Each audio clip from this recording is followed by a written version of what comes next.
Alejandro internacionales. Hoy tengo el honor de presentar al autor de este nuevo libro fascinante, Crónicas Sobrenaturales del Imperio Español, Rareza, Misterios y Fenómenos Paranormales. Tengo aquí a Emilio Acosta, nacido en las Islas Canarias y criado en Venezuela. Acosta en este libro nos ofrece un acercamiento singular y minucioso a los misterios que durante siglos han fascinado a exploradores, académicos y curiosos. Su perspectiva única, moldeada por sus experiencias transatlánticas, enriquece este trabajo y lo dota de una dimensión adicional que invita a la reflexión. Con más de una década como investigador histórico, Emilio pues incursiona en lo extraordinario, lo inexplicable, combina meticulosidad con un profundo amor por los temas que desafían la comprensión humana. Entonces, desde las enigmáticas luces que Cristóbal Colón presenció en su viaje en 1492 hasta los curiosos relatos de sirenas, monstruosidades documentadas, el libro de Emilio es un libro en las aguas inexplorado de lo que podría llamarse como historia alternativa del mundo histórico. Sin más preámbulo, aquí tenemos al autor del libro, Emilio Acosta. Muchas gracias por estar conmigo el día de hoy, hombre. Hola Alejandro, bueno, antes que nada, el honor es mío, ¿no? De estar en tu canal de YouTube. Ya habíamos compartido anteriormente en mi canal Venezuela Provincial, una entrevista que te hicimos de tu gran labor, ¿no? Como divulgador histórico y también político, ¿no? Porque lo tuyo es la política que haces ahí desde los Estados Unidos, en pro de la hispanidad. Y bueno, sí, hoy vamos a estar hablando de este bebé, ¿no? Que tengo bajo el brazo, nuevo, recién salido, apenas el miércoles lo acabamos de sacar. Y se trata de crónicas sobrenaturales, ¿no? Del Imperio Español, donde como tú bien dices, o sea, es un trabajo que llevo recolectando desde hace más de 10 años, ¿no? O sea, yo como investigador histórico me he topado, ¿no? En documentación, crónicas que de verdad que llaman mucho la atención por lo sobrenatural del asunto, ¿no? Y yo que soy una persona muy escéptica, pues trato de buscarle una lógica, digámoslo, de una manera más llevada a la realidad, ¿no? ¿Qué pudo haber sido esto que están describiendo los cronistas? ¿Qué pudo haber sido, ¿no? Esta documentación que me encuentro en los archivos. Y bueno, también el libro está dividido en dos capítulos. El primero se trata de las crónicas hechas sobre todo en los primeros años del descubrimiento y después de los frailes, ¿no? Que fueron los encargados de llevar a cabo, digamos que la conquista de una forma pacífica, ¿no? De las almas por medio de la religión. Y bueno, también de diversos viajeros como Alexander von Humboldt también están dentro del libro, que tiene unas historias increíbles de algunos acontecimientos que vio en su viaje por la América española, ¿no? Y bueno, el segundo capítulo pues trata de un gabinete de monstruosidades, que digamos que son todos aquellos archivos de anomalías animales o humanas, ¿no? Que se registraron en el Imperio Español. Recordemos que en el siglo XVIII, pues los reyes de España pues tratan de hacer un real gabinete, ¿no? De historia natural, ¿no? Y van recolectando, le dicen a los funcionarios de que están en todo el Imperio Español, pues que cuando vean alguna cuestión llamativa de la naturaleza, pues que los informen para ver si forma parte de las colecciones naturales del Real Gabinete en España, ¿no? O sea, era una investigación, entonces incentivaba, la corona española incentivaba a la investigación. Pero algunas cosas que menciona Emilio, pues que aún hoy en el pleno siglo XXI nos fascinarían y nos preguntaríamos si es algo relacionado con lo sobrenatural, ¿no?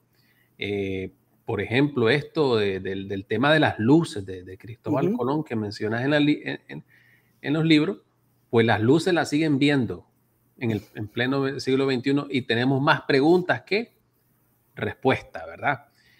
Por cierto, la NASA hace algunos días descartó el asunto de los extraterrestres que han estado hablando aquí en los Estados Unidos. Y esto lo menciona porque es relevante en la conversación y en algunas cosas que escribes en el libro, pues que llamarían la atención aún ahora a la gente del siglo XXI. Muy interesante. Emilio, pues, ¿qué te inspiró inicialmente a embarcarte en esta carrera como Ujú. investigador histórico, hombre? ¿Qué fue lo que te motivó a convertirte en un investigador histórico?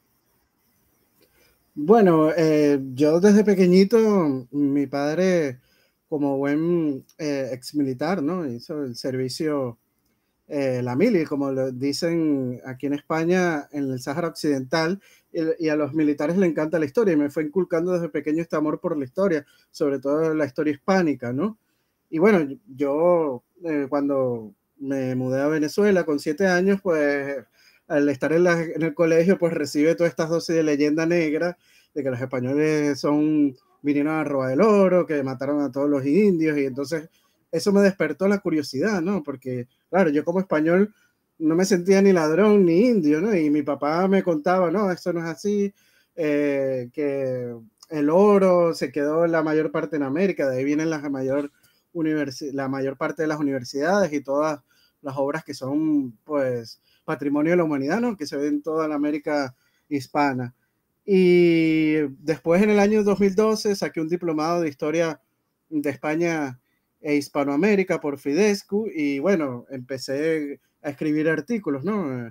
Antonio Moreno Ruiz, a quien le mando un fuerte abrazo, pues me dijo, ¿por qué no empiezas a publicar tus investigaciones, no? Y empecé mi primera investigación fue sobre los acueductos hispánicos que hay en Venezuela, ¿no? Que era un tema que nadie había escrito y que estaban ahí, ¿no? Y son muy desconocidos. Y entonces ese artículo pues llegó a Venezuela, me llamaron, bueno, y empecé con una página de divulgación histórica en Venezuela, y después creé mi propia página que es Venezuela Provincial. Y bueno, ahora estamos con este libro que me llevó a escribirlo, es primero porque quería hacer un libro para todos los públicos, ¿no? No solamente a los amantes de la historia o a los hispanistas, que lo pudieran leer también la gente que le gusta el misterio, las cosas oscuras o de terror, ¿no? Porque también hablo del primera asesina en serie de América, que fue la Capitanía General de Chile, por cierto, ¿no? También lo cuento en el libro. Y bueno, todo esto pues con los 10 años que tengo investigando, iba recolectando, guardando toda esta información, hasta que dije, bueno, quiero escribir un libro para la gente que le gusta historia y para el público en general, y tengo este material muy interesante que le llama la atención a todo el mundo, y decidí pues escribirlo. Lo escribí en diciembre, y bueno, está saliendo ahora en este mes de septiembre, ¿no? Ya a puertas de lo que es la hispanidad. Por cierto, hablando de lo que decías de las luces de Cristóbal Colón, que es un tema muy interesante, el comentario que dijiste. Bueno, esas luces las vio efectivamente Cristóbal Colón un día antes de descubrir América, ¿no? El 12 de octubre de 1492, y lo recoge en su diario a bordo, lo escribe el propio Cristóbal Colón, ¿no? Que habían visto a lo lejos en el horizonte unas luces, ¿no?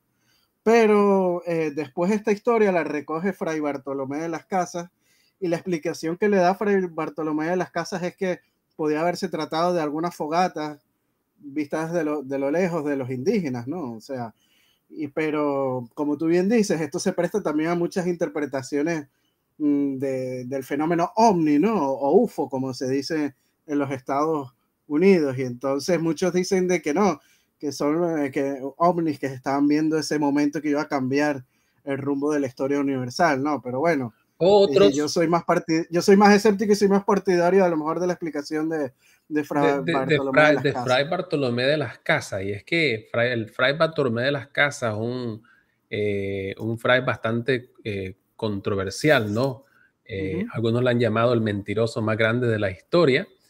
Entonces, pero es interesante, dándole una explicación natural a esto, ¿no? Un cura. Es que yo siempre he dicho que Bartolomé de las Casas en realidad no era un devoto, era más bien un político oportunista que aprovechó pues en denigrar a España, al imperio español, para beneficio propio, porque de hecho Uh otros -huh. colegas lo han criticado, pero el punto mío es que este señor que no era cura, le da una explicación natural, ¿verdad? Y no le da una explicación como cualquier hombre de fe daría, como la providencia divina quizás fue la que guió a Colón Ujú. a descubrir América para que pues se convirtiera pues lo grande y lo maravilloso que hoy no es este mestizaje y este gran imperio, ¿no? Que duró más de 2 siglos. Es impresionante, ¿no? 300 años. Es interesante, ¿no? ¿Qué puedes decir sobre eso? ¿Tuvo que ver algo la providencia divina en el descubrimiento? Me dice que eso lo escribió un día antes de descubrir América, Emilio. Sí, está en el diario a bordo. Es muy conocido por todos el diario a bordo de las anotaciones de lo que iba observando Cristóbal Colón, ¿no? Se puede conseguir fácilmente, por cierto, en la red. Bueno, yo creo que la providencia divina no interviene en estos casos. Dios nos hizo a su imagen y semejanza y con libre albedrío, ¿no? No creo que intervenga en este tipo de casos, ¿no?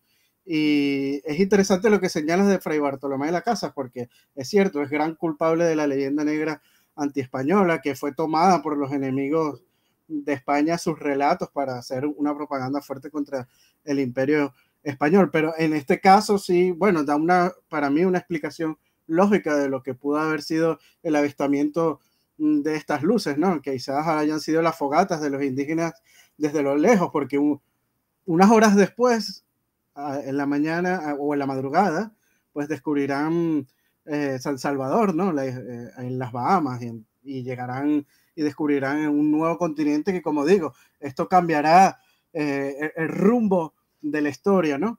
Pero si, Alejandro, si te pones a ver todas estas crónicas del descubrimiento, es parte de la mentalidad de la época, ¿no? Porque acordémonos que estas personas estaban llegando a un nuevo mundo donde había una geografía totalmente diferente a la europea.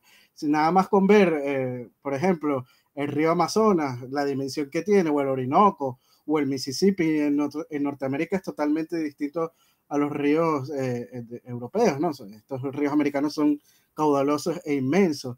Y claro, también una nueva fauna, acordémonos que la fauna americana es distinta a la europea, ¿no? O sea, ver estas guacamayas, estos loros, estos tucanes, ¿no? Que no existen en Europa. Y también, por supuesto, las personas que habitaban ese continente en su fisionomía eran diferentes a la europea, ¿no? Los indígenas en fisionomías y en sus rasgos diferentes y hablando una lengua diferente y vistiéndose de una forma diferente. Entonces, esto pues fue muy impresionante a la hora del descubrimiento del nuevo mundo para estos europeos, ¿no? Y una forma de ellos explicar, ¿no? Todas estas cosas que veían eran buscando una comparativa, ¿no? Y lo que ellos conocían, pues eran estas novelas de caballería medievales, también la antigua mitología griega, ¿no? Y lo hacían así. Por ejemplo, vemos en la mitología griega la historia de las Amazonas o las Californias, que los europeos decían que en el Nuevo Mundo que las habían visto, que las habían conocido. Esto también lo tocamos en el libro, el capítulo sobre las Amazonas, ¿no? Y bueno, Hernán Cortés con las famosas Californias, ¿no? Cuando va en su viaje buscando una ruta hacia el Asia y descubre la península de Baja California y toda esta zona, ¿no? Entonces, claro, es parte de la mentalidad de la época, pues buscar una comparación de lo que están observando, ¿no? Una descripción, una forma de darle una explicación a todos estos fenómenos, ¿no? Claro, de explicar estos fenómenos, pero que podemos especular, ¿no? ¿Qué fueron esas luces? Podemos especular. Bartolomé de las Casas da un posible significado, ¿no? De estas luces, pero tendríamos que leer bien, no sé, cuando leíste esto de las luces, ¿cómo menciona el relato? ¿Lo menciona que es una luz de lejos, como en el Si mar o en quieres, el te leo cielo? exactamente lo que dice Cristóbal Colón, te lo cito. Si me das un Sí, sí, momentito, claro que sí, claro que sí. aquí tengo el libro en la mano, ¿vale? Ok, vale. Bueno, esto es lo que recoge Bartolomé de las Casas. Cita lo siguiente. Los navegantes observaron el punto norte y encontraron que las agujas giraban un punto completo al oeste del norte. Así que los marineros se alarmaron y abatieron y no dieron razón de sí, pero el almirante lo sabía y ordenó que se volviera a observar el norte al amanecer. Luego descubrieron que las agujas eran... Esto pasó antes de avistar las luces. Vale. ordenó que volvieran a observar el norte al amanecer. Luego descubrieron que las agujas eran verdaderas. La causa fue que la estrella brillante hace el movimiento y no las agujas, ¿no? Está hablando de estos aparatos que utilizaban para la navegación. Y luego dice, después del sol puesto, navegó a su primer camino al oeste. Andarían 2 millas cada hora, hasta 2 horas después de la medianoche, andarían 90 millas, que son 22 leguas, y mediante, puesto que el almirante a las 10 de la noche, estando en el castillo de popa, vio lumbre, aunque como fue cosa tan cerrada, ya va, ajá, no quiso, es que estoy aquí desde el móvil Sí, y claro. me hace falta los lentes. No quiso afirmar que fuese tierra, pero llamó a Pedro Gutiérrez, repostero de estrados del rey, diciéndole que parecía lumbre, que mirase él, y así lo hizo y la vio, diciéndole también a Rodrigo Sánchez de Segovia que el rey y la reina enviaban en él por vedor, el cual no vio nada porque no estaba en un lugar donde pudiesen ver. Después que el almirante lo dijo, se vio una vez o dos, y era como una candelilla de cera que se alzaba y se levantaba, lo cual a pocos pareciera ser indicio de tierra, pero el almirante tuvo por cierto estar junto a la tierra. Y Bartolomé de las Casas después dice, creo que esto es que los indios de noche en todas estas islas, ya que son templados sin ningún tipo de frío, salen o solían salir de sus casas de paja. Llame a los bohíos por la noche para cumplir con sus necesidades naturales y tome en sus manos una marca de fuego o más pequeña antorcha, o una grieta de pino u otra madera muy seca y resinosa, que arde como una antorcha cuando es de noche y con la que guiarse nuevamente y de la manera en la que se podía ver la luz, que Cristóbal Colón y los demás vieron la luz 3 o 4 veces. 3 o 4 veces. Esto es lo que Eso dice Fray es una Bartolomé de las aplicación Casas. razonable, claro, la que hace Bartolomé de las Sí, Casas y hace sentido. Claro, pero como te digo, los amantes del fenómeno ovni dicen que sí, que son avistamientos ovni, claro, ¿no? claro. Y también lo que mencionas antes de hubo una anomalía con la aguja, o sea, es algo también que llama la Sí, atención. Hay sí, bueno, da que pensar, ¿no? la También aguja la y aguja enseguida ya. las luces. Algo está Y al otro día, pues, bueno, a la madrugada, después, horas después, sucede el descubrimiento, no, de San Salvador en las Bahamas. fascinante. Bueno, ¿cómo seleccionaste los casos específicos? Por ejemplo, este que menciona y los otros casos, porque mencionas también que hubo un Jack el Destripador, ¿no? En nuestra América, ¿no? Hubo un asesino en serie. O sea, es algo Sí, una asesina, es que mujer, ¿perdón? es una mujer. Una mujer. O sea, Sí, eso aún más, llama la atención, ¿no? Que hubo un asesino en sí, serie en bueno, el Imperio Español. sí, es del todo el continente americano, incluyendo, pues, la América no hispana. Pero bueno, primero, como me preguntabas, ¿cómo escogí estos casos? Bueno, Sí, como te digo, son 10 años investigando. Obviamente, cuando ya tenía avanzado un poco, pues, el libro, decidí pues investigar un poquito más para ver si conseguía alguna, alguna historia más interesante que, que introducir, ¿no? En el libro, y conseguí, por ejemplo, la historia de un tal monstruo en el lago Tota, en la Nueva Granada, ¿no? Un lago que queda entre las montañas, y entonces una historia que recogen los cronistas de la época. Y claro, obviamente esto lo recogen los cronistas, pero estamos claros que es imposible que exista un monstruo, ¿no? no, no, o sea, Pero es parte, como no, o digo. sea, no podemos descartarlo, porque, o sea, tú como historiador o sea, un hombre escéptico, como me dijiste anteriormente, pues cuestionas, por supuesto, eh, pero los cronistas están diciendo, cuéntame, ¿qué dicen los cronistas sobre ese monstruo? Porque la gente que nos está escuchando le va a interesar esto Sí, de bueno, que se bueno, habla está de un este monstruo. caso, hay dos casos de monstruos en la América hispánica, ¿no? Parecidos a los monstruos del lago Ness, por llamarlo de alguna manera, ¿no? Que está este del lago Tota en la Nueva Granada, y está uno mucho más famoso e importante en Chile, que es el monstruo del lago Taguatagua, que este fue un monstruo que supuestamente la población vio y fue informado a las autoridades españolas, y mientras con un dibujo llegaba a la información a la península, pasó primero por Colombia, y en el Archivo General de la Nación Colombiana está el dibujo de este monstruo, y en el archivo de la Biblioteca de Madrid también podremos conseguir el dibujo de este monstruo. Y bueno, la historia llegó a España y en la corte, pues, esto impresionó, ¿no? Y fue una conmoción en la corte y el rey Felipe V mandó a que investigaran qué es lo que esta historia del monstruo, ¿no? Y resulta que después la información llega a Francia y todos los periódicos de Francia empezaron a sacar esta historia. Pero claro, la historia fue como una bola de nieve, exagerándose, diciendo que el monstruo fue capturado, según los periódicos en Francia, Los fue capturado franceses en Chile siempre y distorsionando la realidad. ¿Ah? sí, exacto, y que fue llevado encadenado hasta España y que en el puerto de Cádiz pues hay un grabado de un periódico francés donde tenían este monstruo encadenado y que lo iban a llevar a la corte del rey de España, ¿no? O sea, todo unas exageraciones. Pero la explicación más lógica que suelen dar para este tipo de casos de los monstruos en los lagos es, por ejemplo, Charles Darwin, que estuvo en Chile y estuvo escribiendo en sus memorias, él dice que este monstruo pudo haber sido la acumulación de paja, ¿no? En la superficie del lago, y claro, al verlo desde lejos, pues puede tener alguna forma de alguna criatura, ¿no? Y entonces la gente, un monstruo. Y también estas zonas son muy ricas en fósiles antiguos, entonces pudo haber sido que en una excavación vieron algún esqueleto de algún dinosaurio o de un animal prehistórico y habían dicho, mira, es el esqueleto de un monstruo, aquí habitaba un monstruo. Y entonces al ver todos estos cúmulos de paja en los lagos y tal, pues la imaginación empieza a volar, ¿no? De toda esta gente. Claro, bueno, Igual pasa en Emilio, el pero lago es Tota. que nuevamente, o sea, tú como escritor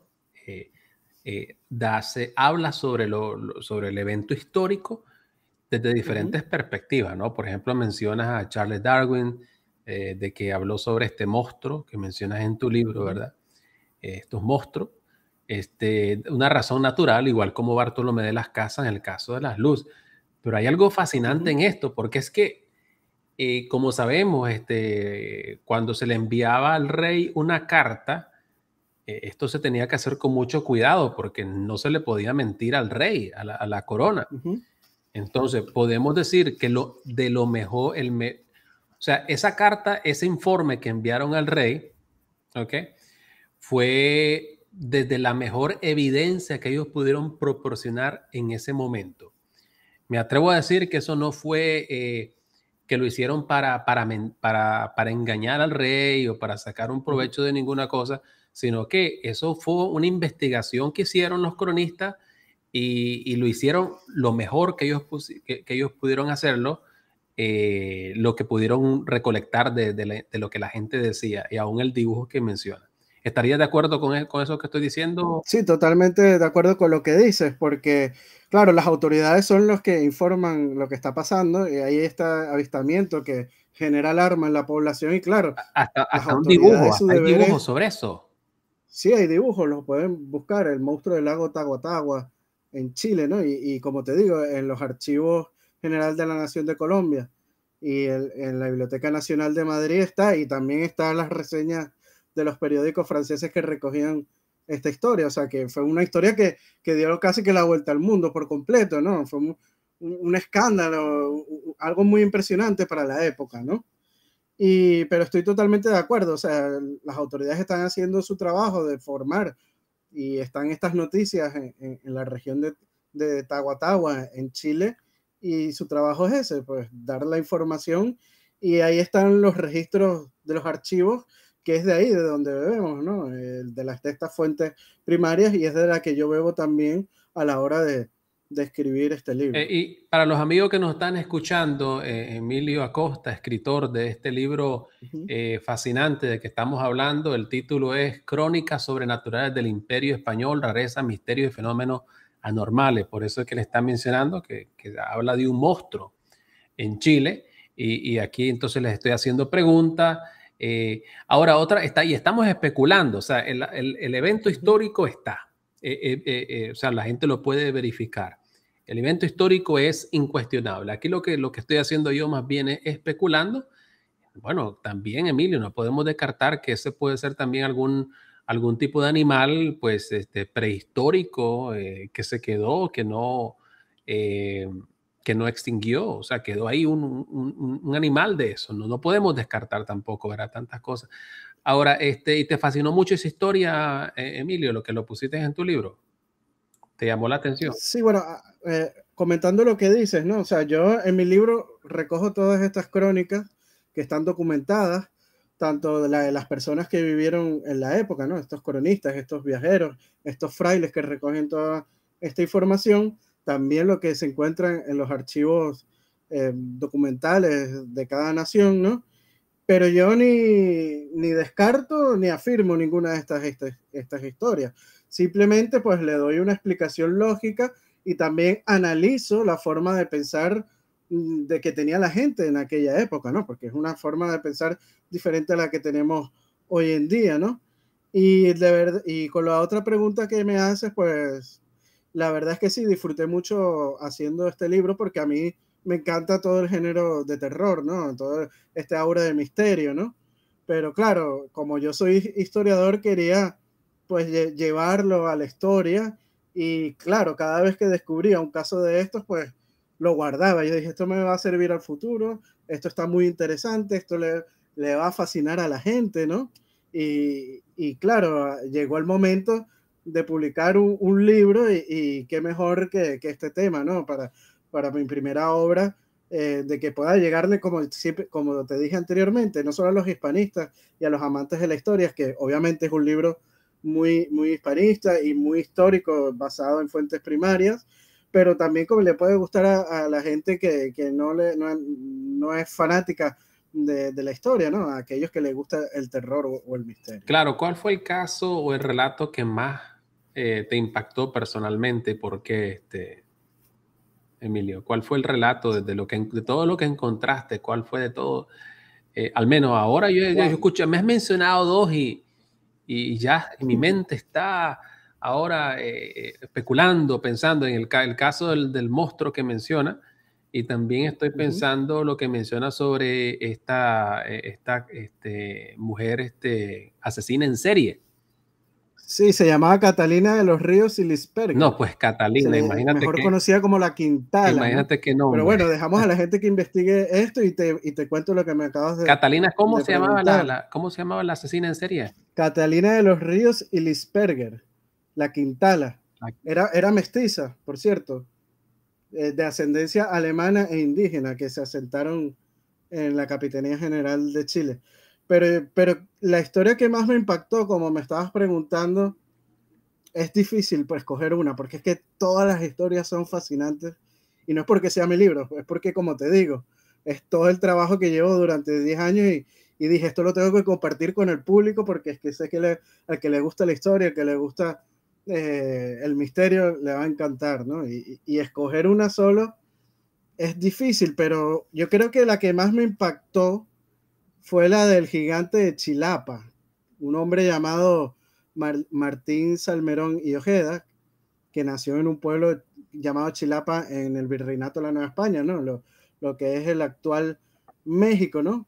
Y cuando cumplió 22 años, él hizo un viaje a la Ciudad de México y era un hombre que medía más de 2 metros. Para la época te podrás imaginar, ¿no? Que la gente no era muy alta, ¿no? Casi que 1,60 era el promedio de altura, ¿no? Y este medía más de 2 metros. Para aquella época pues llamaba mucho la atención.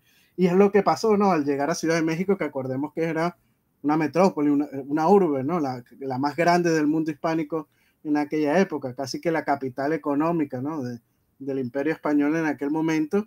Y claro, llamó la atención de la gente, de la ciudad, del pueblo, pero también de las autoridades.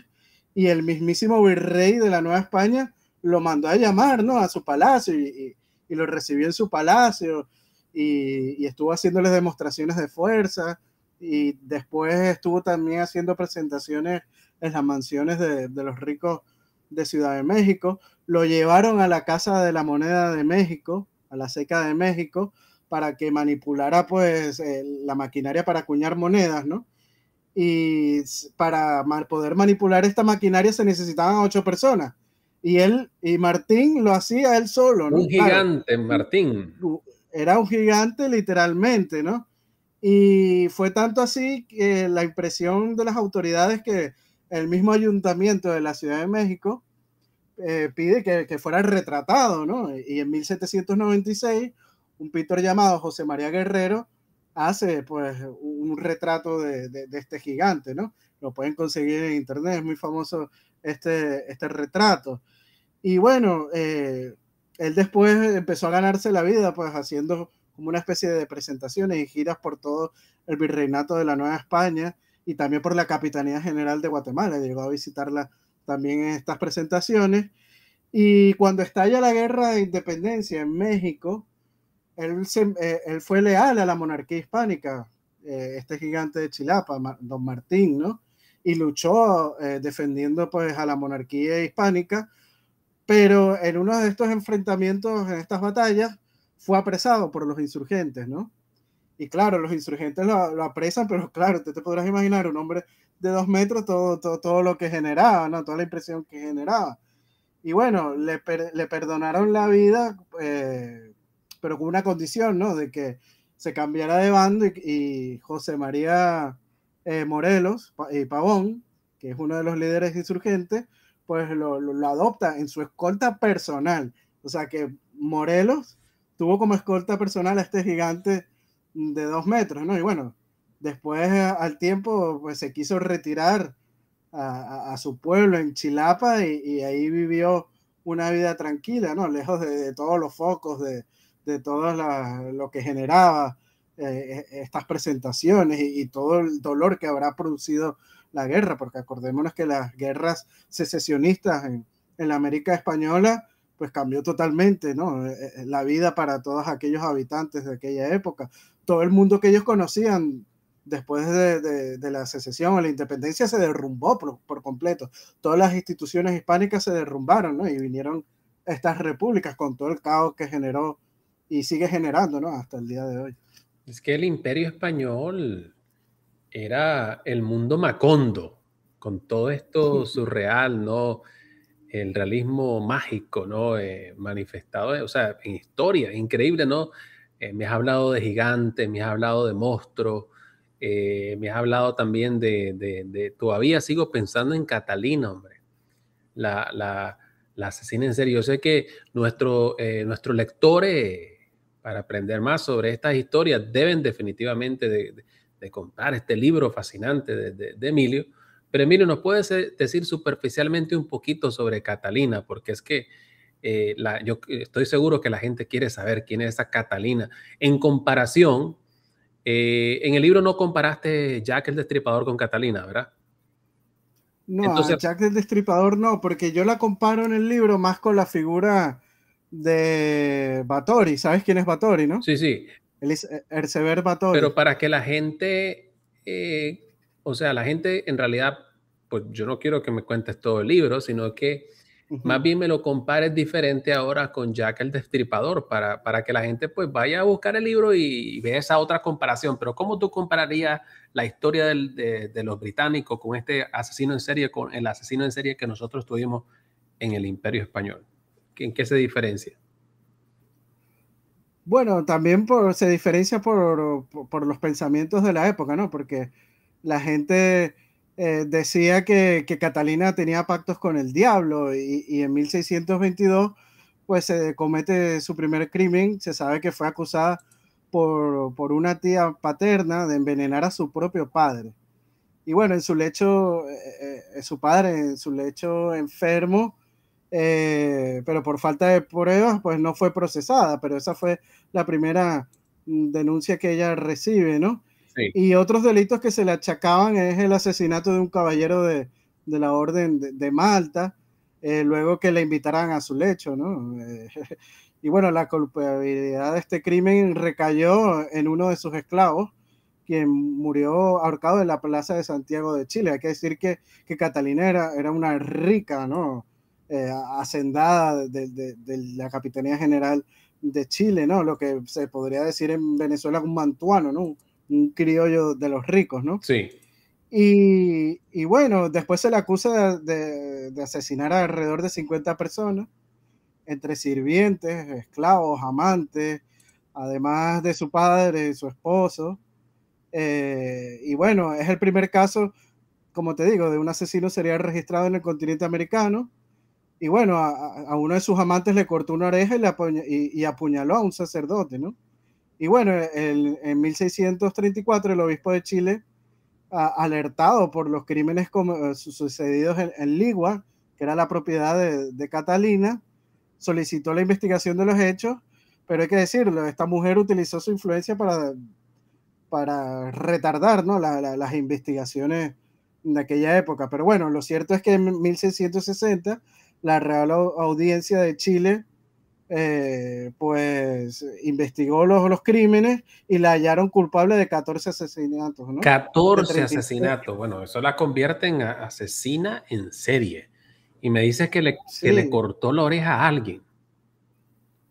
sí, correcto, sí, a uno de sus amantes le cortó la O sea, oreja. Y bueno, torturaba a las víctimas. sí, bueno, no es que la torturara, a lo mejor, no sé, en alguna pelea de estas amorosas se molestó y le cortó una oreja, ¿no? Pero bueno, toda la documentación está consignada en el Archivo Nacional de Chile, ¿no? Y ahí podemos observar una de las acusaciones dictadas en 1660 por el oidor de la Real Audiencia de Chile, que era Huerta Gutiérrez, ¿no? Sobre el asesinato de unas esclavas en Ligua. Si quieres, te lo cito que está aquí en el libro, ¿no? Sí. Y un Rápidamente. paréntesis. Y aquí para los que nos están viendo, Ujú. pueden ver el título del libro. Lo acabo de compartir ahora mismo para que lo puedan ver. Se llama Crónicas Sobrenaturales del Imperio Español, rareza, misterios y fenómenos paranormales. Y el escritor nos está hablando en este momento una imagen bastante, me gusta esa imagen. Eso definitivamente va para película. Bueno, ahí está el monstruo del lago Ottawa, por cierto, en la portada del libro. Ese es el monstruo del... Ese es el dibujo que está en el Archivo Nacional de Colombia y la Biblioteca de Madrid, Nacional de Madrid. Bueno, pero como te iba comentando también, Alejandro, te cito aquí rápidamente lo que está en el Archivo Nacional de Chile. Sí. Lo que dice 1660 el oidor Huerta Gutiérrez. Y dice lo siguiente: andaba con prisión en un pie y aunque dormía de noche en el cepo, le tenía todo el día lavando ropa en un pie. Azotábanla continuamente y lavada con agua fría. Solía lavar la ropa desnuda en cueros y estando en ejercicio y preñada en los meses mayores, le dio el negro Lorenzo por mandato de su ama, dicha doña Catalina, muchos azotes y coces, del que el malparió el segundo día una criatura muerta y dentro de otros dos murió ella sin confesión. Y aquí está sobre el asesinato de una de sus esclavas en la Ligua, ¿no? En la propiedad de la Ligua en Chile, ¿no? O sea, que la azotó y al final la abortó y, y nació muerta esta O sea, criatura, ¿no? Catalina era cruel, bueno, era una asesina en serie. Tenía marca. Sí, ¿no? Y inclusive está su testamento del año 1665 en este mismo archivo nacional de Chile, ¿no? O sea, que ahí están las pruebas para aquellos que sean escépticos y dicen que no están echando cuento, ¿no? Todo está fielmente documentado y pueden conseguir toda la documentación de este caso en el Archivo Nacional de Chile, ¿no? Perfecto, excelente. Y en mi libro, por supuesto, que está disponible a la venta en Amazon. Está en Amazon, de hecho, que compartí aquí la foto. Quiero volverla a mostrar aquí Ujú. para nuestra audiencia, que puedan ver Sí, en la portada. la portada. Esta es la portada. Bueno, esta es la entrevista que le hicieron a Emilio. Sí, la entrevista que salió hoy en el diario La En Tribuna el del País diario lo Vasco. pueden leer. Sí, eh, ahí pasó la la portada, está. Sí, en la tribuna y aquí está la portada del libro. La portada del libro, Sí. ¿ves? Bueno, en la portada podemos ver el monstruo del lago Taguatagua de Chile, que estábamos nombrando también. En el medio está el gigante de Chilapa, que también lo nombramos. Y bueno, los dos otros seres que aparecen ahí, por llamarlo de alguna manera, es un caso que se documentó en el virreinato de la Nueva España, ¿no? De un bebé que nació con 4 piernas, con una anomalía anatómica, ¿no? Y este murió niño o creció. Sí, no sobrevivió a mucho tiempo, murió poco tiempo después. Sí, y eso fue documentado, por supuesto, lo enviaron al rey para que lo Sí, viera. Sí, por supuesto, como te digo, cuando los Borbones llegan a España, ¿no? Y asumen la monarquía hispánica, ellos implantan las reformas borbónicas y una de las principales mandatos que tuvieron estas reformas es la inculcar lo que estaba de moda en aquella época, ¿no? Todo este conocimiento científico. Digámoslo que el siglo XVIII es el siglo de las luces, ¿no? Y entonces, claro, ellos también recolectaban, como bien te digo, para su Real Gabinete de Historia Natural en Madrid, todos estos casos naturales de anomalías congénitas, ¿no? Tanto de animales como humanas, y a todas las autoridades de los territorios hispánicos le pidió la Corte de que hicieran informes, ¿no? Y para la Corte de todos estos casos de anomalías, ¿no? Y uno de esos casos es de este niño, ¿no? De esta criatura que nació en el virreinato de la Nueva España, ¿no? Es una malformación congénita que se dio, ¿no? En el virreinato de la Nueva España en aquella época. Si no, Que por este cierto, gran, ese dibujo se encuentra en el Archivo General de Indias aquí en Sevilla. Y también fue publicado por un periódico muy importante del Virreinato de la Nueva España, que era la Gaceta de México, la Gaceta de México en Nueva España, ¿verdad? en Nueva España, correcto. Nueva España. O sea, para nuestro oyente, las personas que nos están escuchando, pues esto es documentación histórica, ¿verdad? Fascinante, como la del gigante Martín, el monstruo En en la portada, Chile. perdona que te interrumpa, Alejandro, antes Sí, que se me pase, la portada, si vemos en los pies del gigante, es como un pollito. sí, hombre, ya lo vi. Cuéntame, ¿por qué? Bueno, el pollito tiene tres pies, si lo pones a ver. Un pollito de 3 pies. Sí, que es de Cuba. Se registró en Cuba y está en el gabinete de monstruosidades de Bru, que es parte del gabinete de historia natural de Madrid, aquí, ¿no? Del Real Gabinete de Historia Natural. Están en unas láminas dibujados, ¿no? Porque fue informado por las autoridades de la Capitanía General de Cuba. Claro, excelente labor, Emilio. Te deseo mucho éxito en tu publicación. Emilio, se nos acerca ya casi el 12 de octubre, ¿no? El Día de la Hispanidad, y quisiera tener la oportunidad, antes de terminar la entrevista, pues que nos hables un poco sobre lo que tú crees que es la hispanidad, hacia qué rumbo vamos, ¿no? Nosotros como hispanidad, como el mundo hispano, ¿no? Tomando en cuenta, Emilio, pues que pues la hispanidad, pienso yo, y quiero a ver si nos ponemos de acuerdo, qué es lo que es la hispanidad, porque hay diferentes conceptos, ¿no? Sobre la hispanidad. La hispanidad es un concepto que abarca, pues, no un país, sino muchos países, ¿verdad? En realidad, muchas personas confunden hispanidad con España, pero no, la hispanidad también es México, es también Venezuela, es también los Estados Unidos. Entonces, ¿qué puedes contarnos sobre qué es lo que es la hispanidad? Bueno, para mí la hispanidad no es otra cosa que el hecho de hablar el idioma español, ¿no? En estos momentos tú y yo nos estamos comunicando con miles de kilómetros de distancia, tú en Texas, yo aquí en España, tú un nicaragüense, yo un hispano venezolano, en la lengua de Cervantes, ¿no? Yo creo que eso es lo que nos une, ¿no? Más allá de a lo mejor compartir religión, que es un componente muy importante, algunas cuestiones culturales, como puede ser pues una gastronomía muy parecida, ¿no? Entre los países hispanos, pero sin duda alguna la lengua de Cervantes, el castellano o el español, como lo queramos llamar, pues es lo que nos une, ¿no? Y la hispanidad no es otra cosa que esto, ¿no? Este idioma que estamos hablando. Ahora, ¿cuál es el futuro de la hispanidad? Como me preguntas. Yo creo que el futuro de la humanidad, no solamente de la hispanidad, es en bloques geopolíticos, ¿no? Y en eso estamos claros, ¿no? Hay un bloque anglosajón en el mundo, hay un bloque chino en el mundo, hay un bloque ruso en el mundo, y así sucesivamente, ¿no?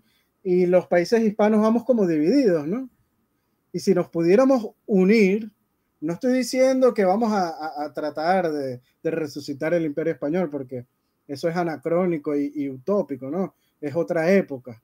Pero tenemos varios ejemplos de cómo nos pudiéramos unir en pro de nuestros intereses, porque hay que luchar juntos por los intereses, porque Venezuela o Nicaragua o Argentina o España o México, cada quien por su lado, tiene muy poco peso y juntos sí vamos a tener un peso para poder influir en las grandes cuestiones políticas del mundo, ¿no? Y en nuestro beneficio, sobre todo el económico. Y como te digo, hay muchos ejemplos de posibles uniones. Está la Unión Europea, está la Commonwealth británica, ¿no? O sea, son distintos países que están unidos en pro de sus intereses económicos, en pro de sus intereses políticos, y a la hora de ir en busca de algo van todos juntos. Y claro, hace un bastante peso y siempre se suele pues imponer las decisiones de estos países, sobre todo en el bloque anglosajón lo vemos mucho, ¿no? Como imponen mucho de sus políticas a otros países del mundo. Eh, igualmente con el bloque chino, ¿no? Vemos cómo influye la política china y sobre todo en nuestros países hispanoamericanos, en Venezuela, en Cuba, en Argentina, también lo vemos, ¿no? Y cómo están explotando todos los recursos minerales en Hispanoamérica y quienes se están beneficiando son los chinos, ¿no? Pues es hora de explotar esos recursos minerales y naturales para beneficios de nosotros los hispanos. Si empezamos a derrumbar las barreras, aduanas, etcétera, pues el Producto Interno Bruto se multiplicará y habrá mucha más riqueza para los países hispanos, ¿no? Y no solo Hispanoamérica, también, como bien digo, España, Guinea Ecuatorial, Filipinas, ¿no? Pueden ser parte de ese gran bloque hispano porque tenemos las mismas raíces culturales todos y como digo, la mayoría compartimos este hermoso idioma, la lengua de Cervantes que es el castellano o Y el es español. interesante, Emilio, porque de estos bloques que hablas, ¿no? Esta unidad de Hispanoamérica y españoles, ¿no? La unión hace la fuerza, ¿no? Un reino dividido no puede prevalecer. Estoy de acuerdo contigo, no es viable una unión entre países hispanoamericanos, no lo es viable. Más bien la tendencia es la fragmentación, lo podemos ver ahora en el caso de España, algunas provincias que constantemente hablan de independizarse.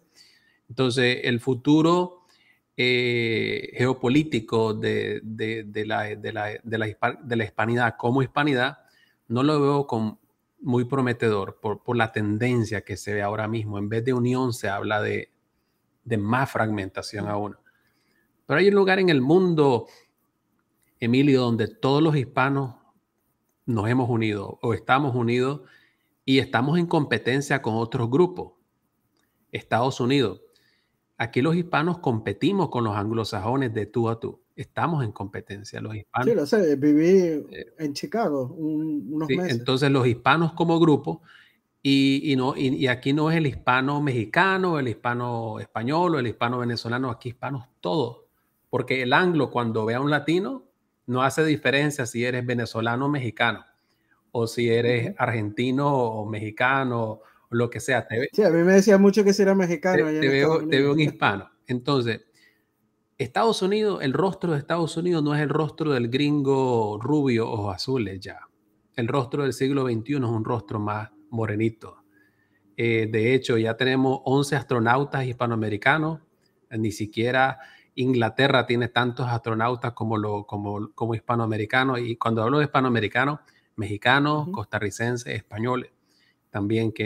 Entonces, hay una tendencia aquí. Yo creo que el futuro de la hispanidad está aquí en los Estados Unidos. Es más ahora que tenemos a Messi. Entonces, aquí están viniendo los Messi de Hispanoamérica y le estamos ganando por goleada a los anglos dentro de su propio territorio. Dentro de su propio territorio. Entonces, esta unión más bien yo la veo como de aquí mismo, porque estamos ganando la gran batalla histórica dentro del propio territorio de los anglos. No se puede ganar desde México a Estados Unidos, imposible. No se puede ganar si no la estamos ganando desde adentro. Entonces, y esto es fascinante porque tenemos a hispanos en el Congreso de los Estados Unidos, en la máxima, el máximo poder político en el mundo, el Congreso. Tenemos a hispanos, a una boricua hispana también en la Corte Suprema de Justicia, Sotomayor, en la ciencia, en las tecnologías. O sea, estamos compitiendo con nuestro grupo. Y es que los Estados Unidos no es el gringo que todavía siguen hablando por allá, o Marcelo Gullo, que todavía sigue hablando del gringo anglosajón. No, Estados Unidos es el país donde hay muchos grupos que compiten por el poder dentro de nosotros mismos. Estamos en una competencia. Y eso lo habló James Madison también cuando se construyó Estados Unidos. Él vio el futuro de competencias entre grupos, y entonces estamos lidiando una gran batalla los hispanos. Yo creo que la estamos ganando. La estamos ganando porque Estados Unidos ya tiene el rostro morenito, ¿no? Ya no es el rostro del rubio. Entonces, y creo que vamos a crecer más la comunidad aquí, y es el futuro de la hispanidad. Porque lamentablemente cada vez veo más fragmentada Hispanoamérica, con más problemas, a pesar de, pues, con las desgracias que ha ocurrido, como nuestra hermana República de Venezuela, ¿no? Que tanto amo. Venezuela se cayó con el loco de Maduro, Cuba todavía en lo mismo, México ahora con problemas, allá en Argentina también con problemas. Cuando no es extrema derecha, es extrema izquierda, y siempre seguimos en el mismo círculo vicioso. Entonces, yo lo que hago un llamado a todos mis hermanos hispanoamericanos, más bien que nos unamos a través de las redes sociales, compartiendo nuestro legado, nuestra cultura, nuestro idioma, y pues con la unión de ustedes con nosotros aquí en los Estados Unidos, donde todos somos uno, no importa si eres salvadoreño o venezolano, todos somos hispanos. Yo Sí, creo como dice el lema de la monarquía hispánica, Utraque uno, ambos son uno. exactamente el apoyo que nos nutren ustedes de por allá, de España o de México, con la cultura, más con el idioma, entonces nos hace más fuerte aquí a nosotros, nos hace más fuerte aquí. Entonces, el futuro de la hispanidad yo creo que es los Estados Unidos de América, y no es el rubio, es el latino. Y puedo ver que en el futuro vamos a tener ya tuvimos un presidente negro, yo creo que vamos a tener un presidente hispano en el futuro, yo lo puedo ver. ¿Qué opinas sobre eso? Sí, sí, estoy totalmente de acuerdo con lo que dices, ¿no? El llamado melting pot, que es muy famoso ahí en los Estados Unidos, ¿no? Porque es que prácticamente, como tú bien dices, o sea, Estados Unidos es un grupo, fue hecho por inmigrantes, es un país de inmigrantes y es un país de grupos. Y los hispanos cada vez tenemos mucho mayor peso, ¿no? Dentro de los Estados Unidos, y hay que incluir a Estados Unidos como parte de la hispanidad también, Claro. porque hay más de 60 millones de hispanos en Estados Unidos y tienen un poder económico muy grande, ¿no? Tienen un poder económico de peso a nivel global dentro de la hispanidad, y hay que incluir a Estados Unidos como un país hispano, ¿no? Aunque no sea mayoritariamente hispano, pero tiene un gran grupo con mucho peso dentro del país que somos nosotros los hispanos, ¿no? Pero Y Estados Unidos a pesar, no Emilio, de sí. ese crecimiento que hemos tenido aquí en los Estados Unidos, ¿verdad? A pesar de que estamos en el Congreso, a pesar que estamos en el Tribunal Supremo, a pesar de, pues, de la música, es increíble, ¿no? Cómo ha construido la comunidad hispana aquí en la música a nivel mundial, aún en Hollywood.